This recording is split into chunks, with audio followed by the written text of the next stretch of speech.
इस वीडियो में हम लोग बात करेंगे आज इंस्टेंटेनियस एक्सीलरेशन के बारे में।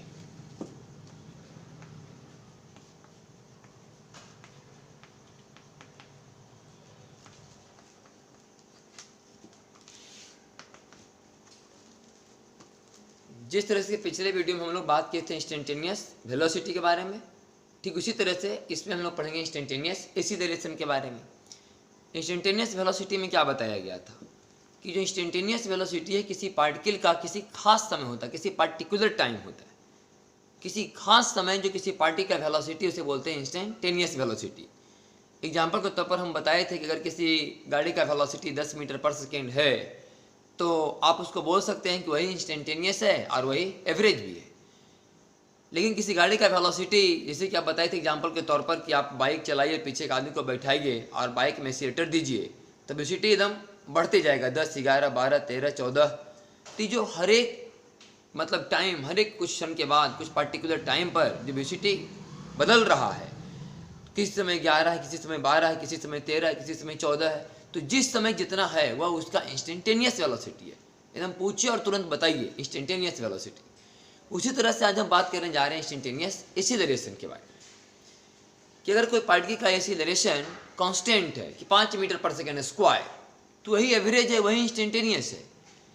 लेकिन किसी पार्टिकल का एक्सीलरेशन अगर लिखा हुआ है 2t, मैंने t बराबर 0 पर 0, t बराबर 1 पर 2, t बराबर 2 पर 4, t बराबर 3 पर 6, तो हर एक टाइम पर अलग अलग आंसर आएगा। इसे बोलते हैं इंस्टेंटेनियस एक्सीलरेशन। तो इंस्टेंटेनियस एक्सीलरेशन का ही मतलब हुआ कि it is defined as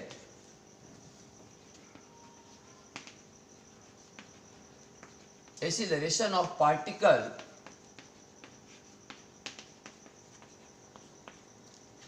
at any instant, कि किसी खास समय, किसी खास पार्टिकुलर टाइम पर किसी पार्टिकल का जो एक्सीलरेशन है उसे बोलते हैं इंस्टेंटेनियस एक्सीलरेशन। अगर एग्जांपल के तौर पर ऐसा समझना चाहिए, एग्जांपल के तौर पर तो बताया भी, यदि किसी पार्टिकल का एक्सीलरेशन 5 मीटर पर सेकंड स्क्वायर हमेशा है तो वही एवरेज है, वही इंस्टेंटेनियस है। जैसे आप देख सकते हैं कि मान लिया कि हमने वेलोसिटी और टाइम के बीच एक ग्राफ खींचा, तो वेलोसिटी और टाइम के बीच के ग्राफ का स्लोप क्या बताएगा? एक्सीलरेशन। और इस पूरे ग्राफ में कहीं चले जाइए, पूरे ग्राफ में कहीं चले जाइए, थीटा का मान कभी चेंज नहीं होगा। थीटा का मान कभी चेंज नहीं होगा मतलब tan थीटा कभी चेंज नहीं होगा। और वेलोसिटी टाइम ग्राफ का tan थीटा एक्सीलरेशन कहलाता है। इसका मतलब इस पूरे कहानी में एक्सीलरेशन कांस्टेंट है,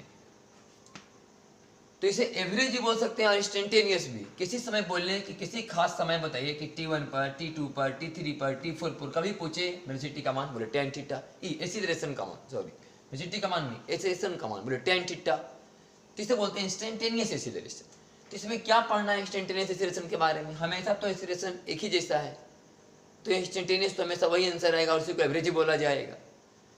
तो इंस्टेंटेनियस थोड़ा पढ़ने में तब अच्छा समझ में आएगा जब वेलोसिटी का मान क्या हो? चेंज हो। वेलोसिटी का मान चेंज नहीं, एक्सीलरेशन का मान चेंज हो। एक्सीलरेशन तो अभी कांस्टेंट है, फिर भी वेलोसिटी चेंज हो ही रहा होगा। देख लीजिए वेलोसिटी बढ़ रहा है, वेलोसिटी बढ़ रहा है, लेकिन स्लोप तो वही है। तो स्लोप अगर वही है इसका मतलब ये हुआ कि स्लोप अगर वही है इसका मतलब एक्सीलरेशन कांस्टेंट है। तो कांस्टेंट एक्सीलरेशन में आप क्या बोलेंगे? एवरेज क्या बोलेंगे? इंस्टेंटेनियस। लेकिन अगर एक्सीलरेशन बदले, एक्सीलरेशन समय के साथ बदले, बोले एक्सीलरेशन बराबर tan 0, एक्सीलरेशन बराबर बोले tan 30, एक्सीलरेशन बराबर tan 45, एक्सीलरेशन बराबर tan 60, तो इसमें आप देख रहे हैं कि अलग अलग टाइम पर अलग अलग स्लोप है। तो ये जो अलग अलग स्लोप है, अलग अलग एक्सीलरेशन है, यह इंस्टेंटेनियस एक्सीलरेशन। किसी खास समय एक्सीलरेशन का वैल्यू अलग है, यहाँ पर tan 30 है, यहाँ पर tan 45 है, यहाँ पर tan 60 है, कहीं कुछ और होगा, कहीं कुछ और होगा।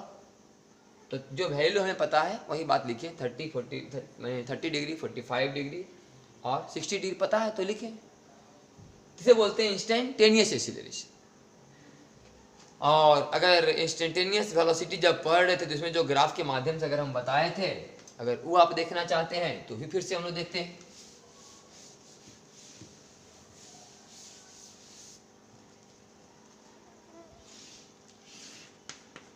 कि टाइम और वेलोसिटी के बीच ग्राफ है, किसी खास समय t1 पर वेलोसिटी v1 है, किसी खास समय t2 पर वेलोसिटी v2 है। तो अगर हम यहाँ से यहाँ डायरेक्ट मिलाएं एक लाइन और इस लाइन का थीटा निकालें तो ये जो tan थीटा आएगा वो आएगा एवरेज एक्सीलरेशन और वो आ जाएगा delta v by delta T. यहाँ से यहाँ कितना है बोले डेल्टा टी, यहाँ से यहाँ कितना बोले डेल्टा v माने v2 minus v1 t2 minus t1, तो tan थीटा बराबर delta v by delta T. Average है, लेकिन खास इस यह t1 से t2 टाइम का एवरेज एक्सीलरेशन, अगर खास t1 पर एक्सीलरेशन निकालना इंस्टेंटेनियस तो ई वाला tan थोड़े होगा, यहां से लेना पड़ेगा आपको स्लोप और ई वाला tan थीटा होगा tan थीटा 1। अगर टाइम t1 पर बताना है इंस्टेंटेनियस एक्सीलरेशन तो वाला स्लोप होगा tan थीटा 1। यहाँ पर वो टेंजेंट खींचा जाएगा, वो टेंजेंट का जो स्लोप होगा वह इस पॉइंट पर का स्लोप होगा और होगा tan थीटा 1 यहाँ का instantaneous acceleration at time t1। तो ये थीटा 1 के रेंज में कब आएगा? ये जो थीटा है थीटा 1 कब होगा? जब ये t2 और नजदीक आएगा। ये बात हम लोग स्टैंडर्ड यूनिवर्सिटी में बात किए थे, t2 और नजदीक आएगा तो थीटा जो है थीटा 1 के करीब और आता जाएगा। जितना ही पॉइंट करीब आता जाएगा ये लाइन का स्लोप घटता जाएगा और इस पॉइंट पर ये वाला पॉइंट जब इस पॉइंट के करीब आ जाएगा तो थीटा 1 के रूप में आ जाएगा। इसका मतलब यही वाला वेलोसिटी इंस्टेंटेनियस भी कहा जाएगा delta v by delta T ही, लेकिन तब कहा जाएगा जब एक कंडीशन लागू होगा कि limit delta T tends to 0। इसे बोलते हैं इंस्टेंटेनियस एक्सीलरेशन और इसका मतलब हुआ dv बाई dt। तो यह इंस्टेंटेनियस एक्सीलरेशन। तो जिस तरीका से आप इंस्टेंटेनियस वेलोसिटी को समझे थे उसी तरह से आप ये भी समझ सकते हैं इंस्टेंटेनियस एक्सीलरेशन। तो अभी तक हम लोग जो भी बात पढ़े जरा उसको एक बार लिखते हैं।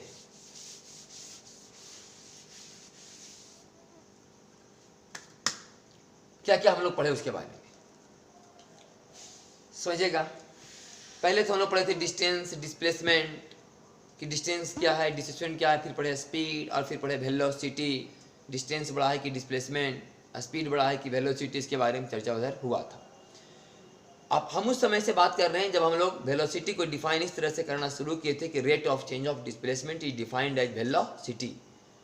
उसके पहले ही हम लोग वेलोसिटी लिखे थे simple distance by time, speed बोले डिस्टेंस बाई टाइम। तो जहां से हम लोग वेलोसिटी डिफाइन करना शुरू किए थे कि वेलोसिटी बराबर क्या, rate of change of displacement is defined as velocity, उसके बारे में बात करें कि हम लोग पढ़े थे एवरेज वेलोसिटी बराबर delta S by delta T और एवरेज एक्सीलरेशन बराबर delta V by delta T. Average velocity बराबर delta S by delta T, average acceleration बराबर delta V by delta T. Instantaneous velocity बराबर ds बटा dt और instantaneous acceleration बराबर dv बटा dt। Instantaneous velocity और instantaneous acceleration. देखो गया इंस्टेंटेनियस वेलोसिटी, एक हो गया इंस्टेंटेनियस एक्सीलरेशन। तो इसको अगर लिखे हम लोग तो क्या लिखाएगा ये, ds is equal to v dt और यहां लिखाएगा dv is equal to a dt। अगर इक्वेशन इस ढंग का हो तो क्या करना पड़ेगा, दोनों तरफ इंटीग्रेशन। तो समझिए कि भी एक फॉर्मूला निकल गया कि dv is equal to a dt, दोनों तरफ integration, ds is equal to v dt, दोनों तरफ इंटीग्रेशन। तो वास्तव में ये जो लिखा हुआ है ना चेंज इन डिस्प्लेसमेंट लिखा हुआ है और ये लिखा हुआ है चेंज इन वेलोसिटी, क्योंकि अगर dx का हम लोग इंटीग्रेशन करें x1 से लेके x2 तक तो dx का इंटीग्रेशन कितना होता है x, वास्तव में dx का नहीं होता है x टू दी पावर 0 का होता है। यह समझिए कि 1 का इंटीग्रेशन 1x और ये लिखा था x1 से लेकर के x2 तक। एक बार मान पुट होगा x2, एक बार मान पुट होगा x1, फिर दोनों में माइनस होगा तो वास्तव में क्या हुआ, चेंज हुआ ना। तो इसी तरह से ds का इंटीग्रेशन जो है ना वास्तव में क्या है, चेंज इन डिस्प्लेसमेंट है और ये चेंज इन वेलोसिटी है। अगर ये चेंज इन डिस्प्लेसमेंट है तो समझिए कि v dt का इंटीग्रेशन हो गया change in displacement. Change in displacement और नीचे ही हो गया चेंज इन टाइम। जब ये चेंज इन डिस्प्लेसमेंट है, ये चेंज इन वेलोसिटी है, तो चेंज इन टाइम है। तो change in displacement by change in time is equal to average velocity.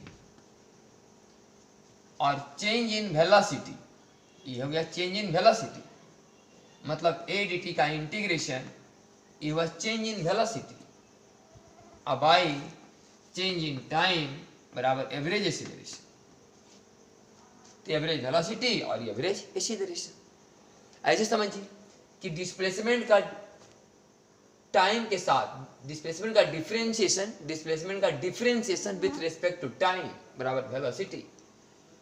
Velocity का integration with respect to time बराबर चेंज इन डिस्प्लेसमेंट। वेलोसिटी का differentiation with respect to time, velocity का differentiation with respect to time बराबर instantaneous acceleration. Acceleration का integration with respect to time बराबर change in velocity. तो इस बात से समझ में आया कि डिस्प्लेसमेंट को हम लोग डिफरेंशिएशन करेंगे तो आएगा वेलोसिटी, वेलोसिटी का डिफरेंशिएशन करेंगे तो आएगा एक्सीलरेशन। सब हो रहा है with respect to time. Acceleration का इंटीग्रेशन करेंगे तो आएगा वेलोसिटी, वेलोसिटी का इंटीग्रेशन करेंगे तो आएगा डिस्प्लेसमेंट। अब सब हो रहा है विथ रिस्पेक्ट टू टाइम, चाहे वह डिफरेंशिएशन हो रहा हो चाहे वह इंटीग्रेशन हो रहा हो। दूसरा बात कि आप तो मैथमेटिक्स में आप करेंगे डिफरेंशिएशन इंटीग्रेशन ये करके निकाल लेंगे, डिस्प्लेसमेंट से वेलोसिटी, वेलोसिटी से एक्सीलरेशन, चाहे एक्सीलरेशन से वेलोसिटी, वेलोसिटी से डिस्प्लेसमेंट। ग्राफ का थोड़े करिएगा डिफरेंशिएशन और इंटीग्रेशन। तो ग्राफ में क्या करेंगे हम लोग, ग्राफ में हम लोग स्लोप निकालते हैं। जो काम डिफरेंशिएशन कर रहा है वही काम ग्राफ में स्लोप करेगा, और जो काम इंटीग्रेशन कर रहा है वही काम ग्राफ में एरिया करेगा। कहने का मतलब कि अगर वेलोसिटी का डिफरेंशिएशन टाइम के साथ करने से एक्सीलरेशन आता है, इसका मतलब वेलोसिटी और समय के बीच कोई अगर ग्राफ रहेगा तो उसका स्लोप निकाला जाएगा, तब आएगा एक्सीलरेशन। और एक्सीलरेशन और टाइम के बीच अगर कोई ग्राफ रहेगा उसका एरिया निकाला जाएगा, तब आएगा चेंज इन वेलोसिटी। अगर डिस्प्लेसमेंट का और टाइम का कोई ग्राफ है और उसका स्लोप निकालेंगे, डिफरेंशिएशन मतलब स्लोप निकालेंगे, तब आएगा वेलोसिटी। लेकिन वेलोसिटी और टाइम के बीच अगर कोई ग्राफ है और उसका एरिया निकालेंगे तब आएगा चेंज इन डिस्प्लेसमेंट। तो यही मोटा मोटी हम लोग का जो भी है फॉर्मूला, इसी से सब कुछ होना जानना है। फॉर्मूला नहीं, कॉन्सेप्ट समझिए, यही बेसिक का तरीका है मोशन पूरे का।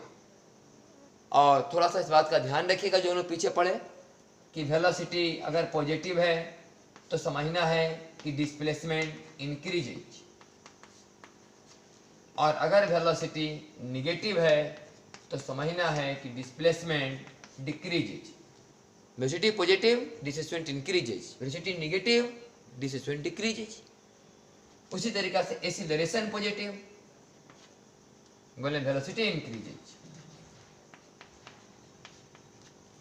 और acceleration negative velocity decreases. Velocity positive है मतलब डिस्प्लेसमेंट इंक्रीजेज, वेलोसिटी नेगेटिव बोले displacement decreases. Acceleration positive velocity increases और एक्सीलरेशन नेगेटिव वेलोसिटी डिक्रीजेज। तो ये पूरा मोशन चैप्टर का एक कॉन्सेप्ट है। जो भी करना है इतना ही में करना हम लोग को। तो हम लोग कुछ क्वेश्चन के माध्यम से इस बात को पूरा सॉल्व, तीन का तो खेला है, एस भी ए। एस देल रहेगा तो भी ए निकालेंगे, भी देल रहेगा एस और ए निकालेंगे, ए देल रहेगा तो भी और एस निकालेंगे। इतना ही में घूमते रहना है। एस से भी ए, भी से एस या ए, और ए से भी और एस। तो हम कुछ क्वेश्चन के माध्यम से इसका एग्जाम्पल दे रहे हैं कि एस दिया रहेगा तो कैसे भी और ए निकलेगा, भी दिया हुआ रहेगा तो कैसे ए और एस निकलेगा, ए दिया हुआ रहेगा तो कैसे भी और एस निकलेगा। तो चलिए हम लोग स्टार्ट करेंगे अब question.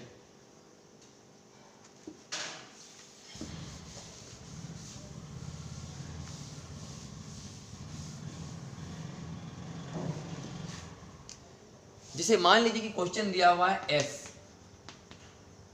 Is equals to 3t² + 2t + 4।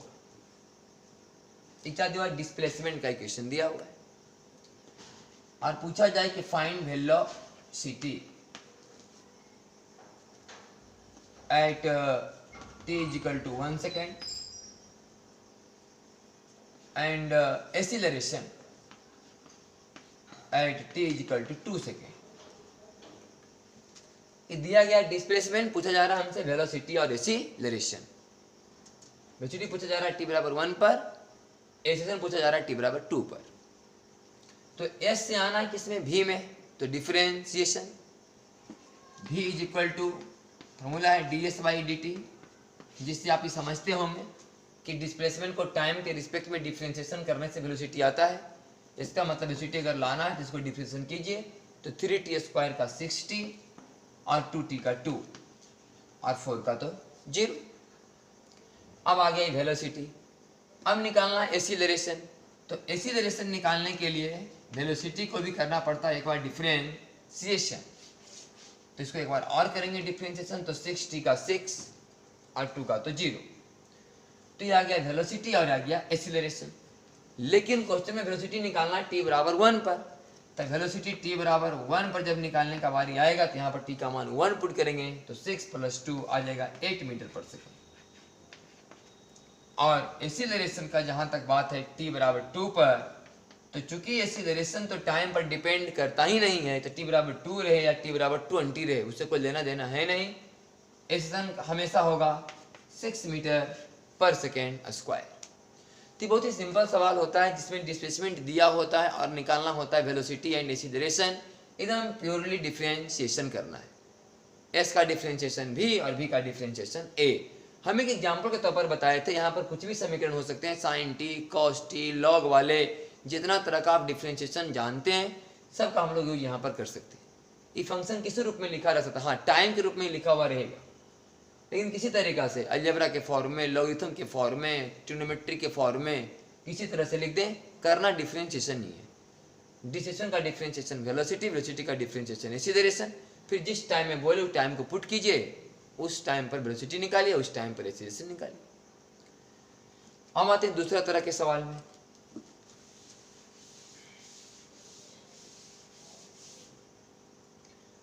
अब हम लोग वेलोसिटी ले लेते हैं कि velocity is equals to 2t + 4। Velocity is equal to 2t + 4। तो फाइंड डिस्प्लेसमेंट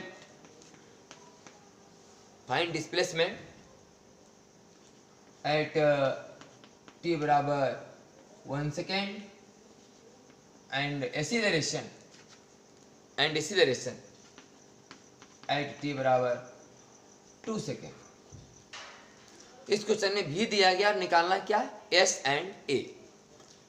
अब वेलोसिटी से अगर आपको एक्सीलरेशन में जाना है, वेलोसिटी से जाना है एक्सीलरेशन में, तो डिफरेंशिएशन dv/dt इसका यूज करेंगे। तो 2t का 2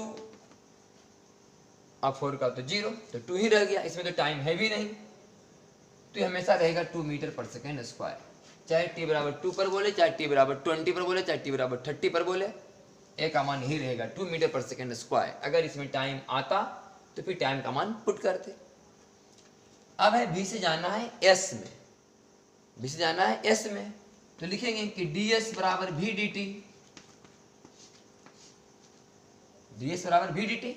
वेलोसिटी का इंटीग्रेशन करेंगे टाइम के साथ, तभी तो आएगा चेंज इन डिस्प्लेसमेंट। तो ds का इंटीग्रेशन क्या हो गया, s। अब देखिए सवाल में कुछ लिमिटेशन, कुछ कंडीशन नहीं दिया गया है कि डिस्प्लेसमेंट का मान स्टार्टिंग में कहाँ था और फाइनल कहाँ है। तो जब कुछ कंडीशन नहीं रहे तो हम लोग यह मान लेते हैं कि t बराबर 0 पर स्टार्टिंग में, मतलब t बराबर 0 पर शुरुआत में पार्टिकल कहाँ खड़ा था, 0 पर। कुछ क्वेश्चन में थोड़े ऐसे लिखा हुआ है कि शुरुआत में पार्टिकल 10 मीटर पर खड़ा था, शुरुआत में पार्टिकल 20 मीटर पर खड़ा था, कि t बराबर 0 पर ही डिस्प्लेसमेंट 10 था, t बराबर 0 पर ही डिस्प्लेसमेंट 20 था, ऐसा कुछ लिखा हुआ नहीं है। इसका मतलब t बराबर 0 पर जहाँ से पार्टिकल चलना शुरू किया वहाँ से हम लोग डिस्प्लेसमेंट को काउंट करना शुरू किए, मतलब t बराबर 0 पर डिस्प्लेसमेंट 0 है। तो ds का इंटीग्रेशन s, यहाँ से हम लोग दो तरीका से बात को सॉल्व कर सकते हैं। अगर हम चाहें तो यहाँ से दोनों तरीका आपको दिखा रहे हैं। एक तो ये कि कुछ कंडीशन तो दिया हुआ है ही नहीं, तो आपको ये मानना पड़ेगा कि t बराबर जब 0 था, या तो पहले मान पुट करें v का कि ds का इंटीग्रेशन बराबर v माने 2t + 4 और ये dt का इंटीग्रेशन।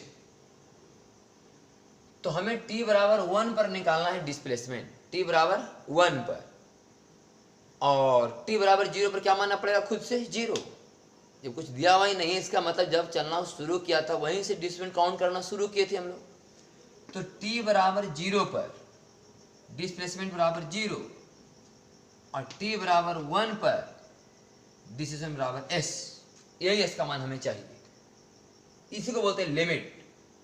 कंडीशन कुछ दिया हुआ नहीं था, इसमें कोई शर्त लागू नहीं है, तो जब शर्त लागू नहीं तो अपने खुद से समझ लेना पड़ेगा ये कि शुरुआत में जहाँ से पार्टिकल चलना शुरू किया था वहाँ पर डिस्प्लेसमेंट का वैल्यू 0 है, वहीं से चलना स्टार्टिंग है, वहीं से काउंट स्टार्टिंग हुआ है। तो ds का इंटीग्रेशन s 0 से लेके s तक बराबर 2t का इंटीग्रेशन 2t² / 2 और 4 का इंटीग्रेशन 4t। 2t का इंटीग्रेशन 2t² / 2 और 4 का इंटीग्रेशन 4t, और ये वैल्यू 0 से लेकर के 1 तक। तो एक बार s का वैल्यू s रखा जाएगा, एक बार s का वैल्यू 0, s - 0 बराबर s। और यहाँ से 2 से 2 कैंसिल, एक बार t का वैल्यू कितना रखाएगा 1, तो यहाँ रखाएगा t² तो 1, यहाँ 4 × 1 बराबर 4 और 4 यहाँ 1 बोले कितना 5, और फिर t बराबर 0 रखेंगे तो 0, तो 0, इसका मतलब 5। डिस्प्लेसमेंट जो होगा t बराबर 1 पर कहाँ होगा 5 मीटर। एक तो ये तरीका हुआ कि यहीं पर लिमिट पुट कर दीजिए, और लिमिट क्या पुट कीजिए, सीधे हम लोग खुद से हम मान लिए कि t बराबर 0 पर s बराबर 0। दूसरा तरीका यहाँ से एक चीज और हो सकता था, इसको तो मिटाते हैं तो बहुत आसान था कि एक बार डिफिशन कीजिए आ जाएगा एक्सीलरेशन। यहाँ से एक चीज आप और कर सकते थे कि ds बराबर तो हो ही गया 2t + 4 और dt का इंटीग्रेशन। तो यहाँ पर कोई लिमिट मत पूछिए कि हाँ t बराबर 0 पर डिस्प्लेसमेंट 0 है तो t बराबर 1 पर क्या होगा, जैसे भी बनाए ऐसे। इसका दूसरा तरीका कि सीधे ds का इंटीग्रेशन s, ds का integration s is equal to 2t का 2t² / 2 और +4t। और इंटीग्रेशन का यह रूल है कि हर एक इंटीग्रेशन के लास्ट अपने मन से कांस्टेंट लगाते हैं। तो इसमें क्यों नहीं लगाए कांस्टेंट, क्योंकि यहाँ हम लोग लिमिट रख चुके हैं। तो जब लिमिट रखा जाता है तो कांस्टेंट वाली बात नहीं होती, जब लिमिट नहीं रखाता है, कंडीशन लागू नहीं होते हैं, तो हम लोग कांस्टेंट रखते हैं।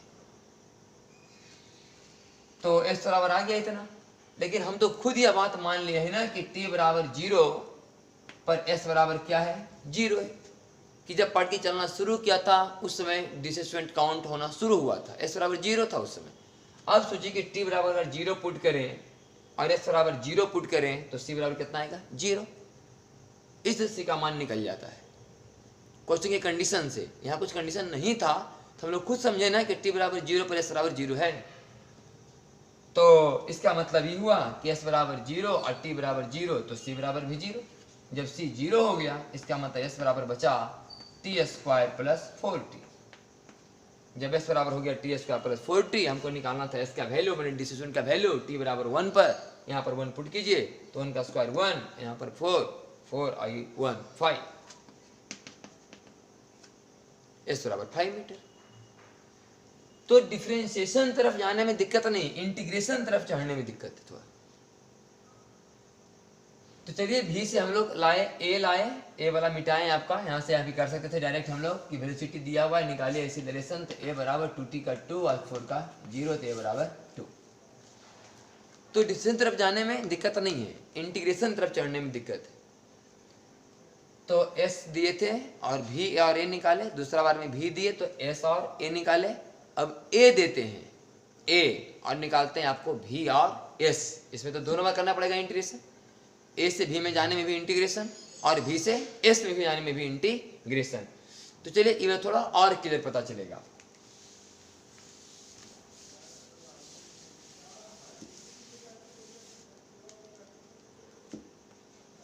क्वेश्चन है कि a बराबर 3t², a बराबर 3t², find velocity and displacement. Velocity निकालना है एट t बराबर 2 सेकेंड और डिस्प्लेसमेंट एट t बराबर 1 सेकेंड। तो देखिए इसमें कोई कंडीशन तो लागू है नहीं कि शुरू में क्या वेलोसिटी था, शुरू में क्या डिस्प्लेसमेंट था। तो हम लोग खुद ही इस बात समझेंगे कि पार्टिकल जब चलना शुरू किया था उसमें वेलोसिटी 0 था, उसमें डिस्प्लेसमेंट 0 था, खुद मान लेंगे, कोई कंडीशन ही लागू नहीं है। तो क्वेश्चन में लिखा हो थोड़े कि पार्टिकल जब शुरू में चलना शुरू किया था, टाइम जब 0 था तो पार्टिकल 10 पर खड़ा था और 20 की स्पीड से शुरू हुआ था, ऐसा कुछ लिखा हुआ ही नहीं है। तो हम लोग खुद मानेंगे कि t बराबर 0 पर वेलोसिटी 0 है और डिस्प्लेसमेंट भी 0 है। चलिए यही मान के हम लोग क्वेश्चन को सॉल्व करते हैं। तो a बराबर a दिया हुआ है, लाना है वेलोसिटी, तो थोड़ा ऐसे ही लिख देते हैं कि a बराबर dv/dt बराबर 3t², तो dv is equal to 3t²dt। वास्तव में समझिए कि dv बराबर क्या लिखा है, a dt, dv बराबर a dt इंटीग्रेशन। आप यहाँ से दोनों तरफ सोल्व कर सकते हैं, c मान करके भी या लिमिट दे करके। आप अपने मन से मान लीजिए कि t बराबर जब 0 है, t बराबर जब 0 है तो वेलोसिटी का मान 0 है। ऐसे हम अभी c मान के ही सॉल्व कर देते हैं। बोले क्यों c मान के सॉल्व करते हैं?